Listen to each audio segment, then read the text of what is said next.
Hey guys, welcome to the build of USS San Francisco. This was a build that I was actually really nervous to do, just because it was easy enough to really screw up. And to be brutally honest, I thought I screwed up until I repainted the thing. But I'll get back into that a little bit later. But yeah, overall, I thought this build went shockingly well. It just, there's a lot of holes and there's a lot of material to follow. I had to reference, there's the chart of the side profile of the ship where all the hits went in, and then the chart of the top where the spread from the shrapnel went, and then the photos too to know exactly what they look like.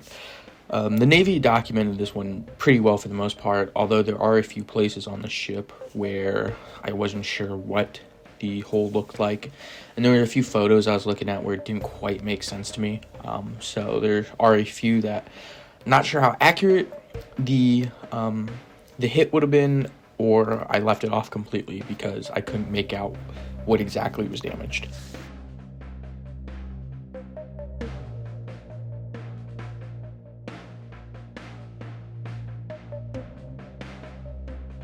This kit too went together for the most part really well. The fit was pretty good, however some of the parts were just warped. This is an older kit. I would say there's a definite separation on Trumpeter's newer stuff versus their older. It's almost, while there are some consistent issues and consistent good things about there, between the modern and the older ones, it does feel like two different brands in many ways. But overall, I mean, it was fine. There's just a little bit of, there's a few annoying things. The deck did not fit into the hull particularly well, and the lower hull to the main upper hull did not fit well either. Right here where you see me breaking the crane davit, or one of them, one of the hits went right through there. I'm not sure if it would have broken it. There was no great photos of it, and the diagrams don't have it marked out on either side, but I would assume it would have, because it destroyed one of the boats that was right there too. So yeah, I don't know. If you guys know, feel free to chime in.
I am trying some new camera angles out here, so let me know if you like them. I'm also shooting this in 4K, so that's pretty cool. I'm still trying to figure out the lighting. It looks not as washed out on this one as it has on my previous videos. I don't know what exactly setting I have on my camera. I haven't changed anything, and this is the same setup I was using when I filmed the older Ranger video, the first part of that, and that didn't look nearly as washed out as the second part. So, and nothing's changed at the desk I work at too, so I'm not sure what that's about, but I am working on it. If you guys have any suggestions at all, feel free to let me know, because it is annoying, especially on Ranger, and even with this one, there's some subtle colors that you lost, especially on Ranger's flight deck. The blue didn't really show up, and it showed up as the brown with a little bit of a blue hint, so it looked more like the wooden deck than it should have. So there's that.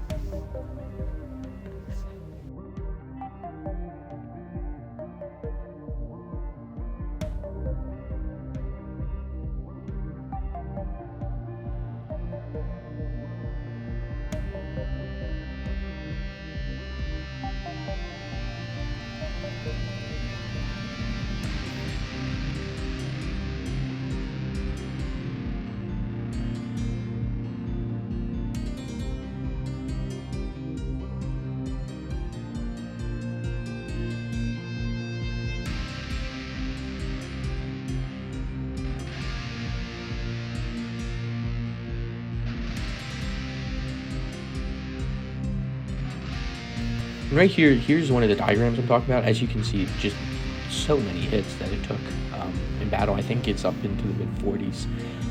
This one in particular, I had a hard time really figuring out what was wrong. I knew that one thing, there's like a chunk of the front missing, but I didn't really have the photo of that. It showed the photo of the underside of the navigation bridge, so I kind of did my best guess on it.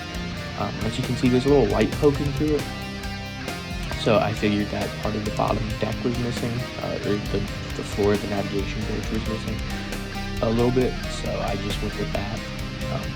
But that's what I did for cutting out all these parts. The most part was the Dremel. I'd also used micro drill bits too for the shrapnel and like the direct hits, but pretty straightforward stuff.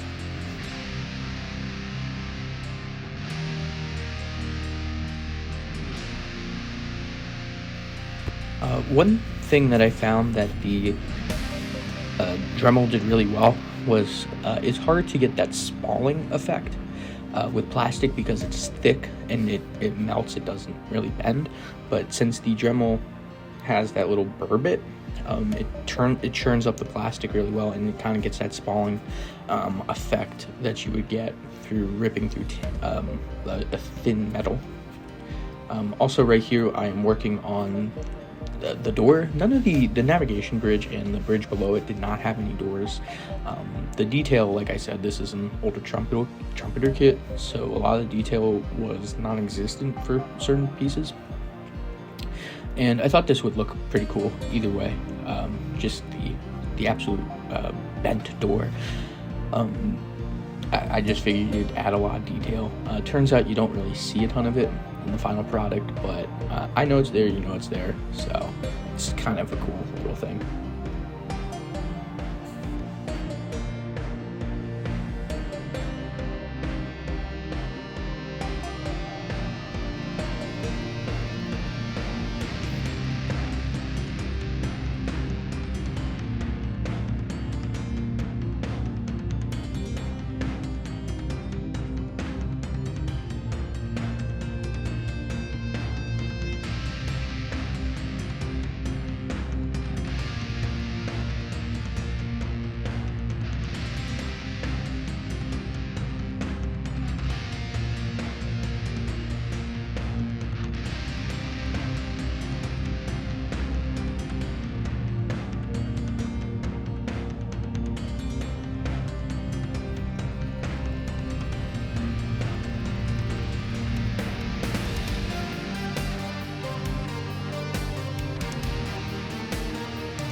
I got the Tom's Model Works generic heavy cruiser US set for this, just really because I didn't want to make this a like an advanced build by any means. I just kind of wanted to keep it very simple, but I really wanted to get the crane and the catapults for it. I just thought the plastic ones don't look very good, and it's a very small thing to add to make it look a lot better.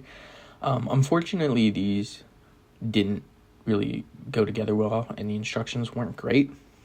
Tom's Model Works, detail-wise, is always pretty good for the most part, but you'll see here in a few seconds that the way you had to do the catwalk around the radar, or sorry, not the radar, the catapult, it just was a butt joint that you kind of had to support. It wasn't a great fit, and I had a catwalk go a little cockeyed, but it could have just been a user error, but I don't think so, unfortunately. But other than that, the Tom's Model Works stuff went together great. The crane went together fantastic, actually, and yeah, the radar set that I had from them too, great as well. This stuff, the catapult stuff, seemed to be a little bit thicker than the normal ones as well, so it's not going to be. It wasn't. I didn't feel like I could break it super easily, like you can with a lot of their stuff.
I believe this is one of the 8-inch gun directors, but a plane went right into it, and this was a part that I didn't know how to recreate too well, but what I ended up doing was melting the plastic and then taking the end of my airbrush, the cap that protects the back end of the needle, and just kind of ran it through like the plane did in real life, the way it just kind of sliced off that, and I thought it looked pretty good.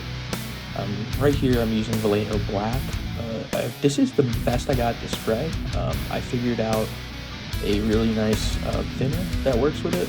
I bought their thinner, and it works great, no shocker, but I meant the ratio, which I was basically using 1 drop for every 3, which is pretty thin, but it got a nice result, I thought.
So instead of painting this emplacement like the rest of it with the base ocean gray paint, I decided to paint it with a super light gray to simulate the steel, just mostly because of the damage done to it. It was extremely damaged, as you saw from the photo, and I thought it'd be a more accurate representation to work my way up from the steel than to work my way back from the ocean gray.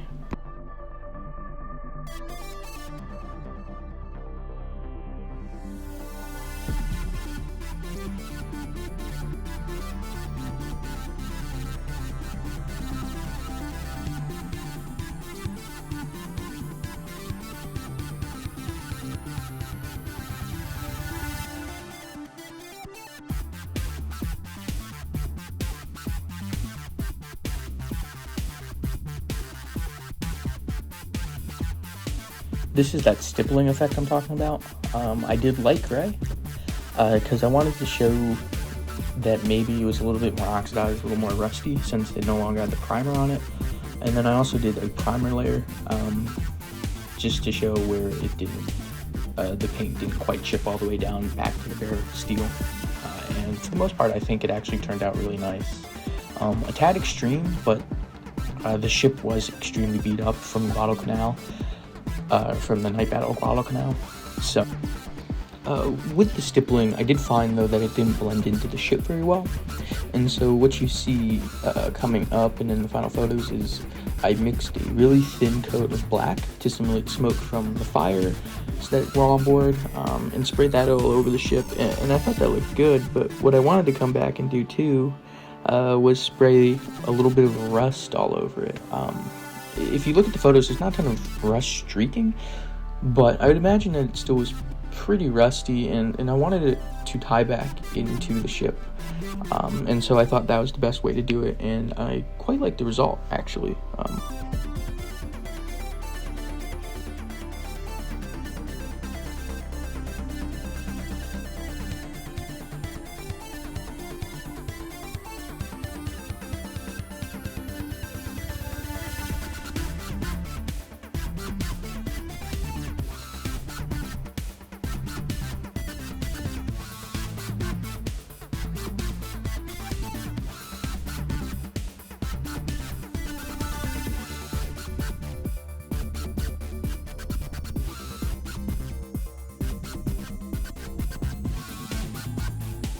One thing I didn't know what to do with the ship was whether or not to do full hull or waterline.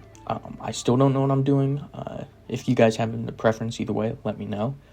But that's why you'll see this sometimes on a hull, on the lower hull, and sometimes not. I did paint up the lower hull because I was trying to get a really nice weather effect, and I'd say I got 70% of the way there for the desired look I was going for, but I haven't quite figured out lower hull weathering quite yet. This is an easy thing to do, and I think this helped make the ship look less dead. What I'm doing is sticking white glue in the windows to create the glass pane. So if you look at some of the photos, some of the glass was still in there and some aren't. While I'm sure you could roll down the glass to protect it, like in the U.S. battleships, getting a shell rocked right into the side of your ship probably would not, wherever the glass is rolled down to probably wouldn't be protected. But that's it, guys. That is the build. It was pretty good overall. Like I said earlier, really enjoyed it, honestly. Gives me a lot of confidence for weathering the ship. Hopefully you guys liked it, and I'll let you just look through those photos, and peace.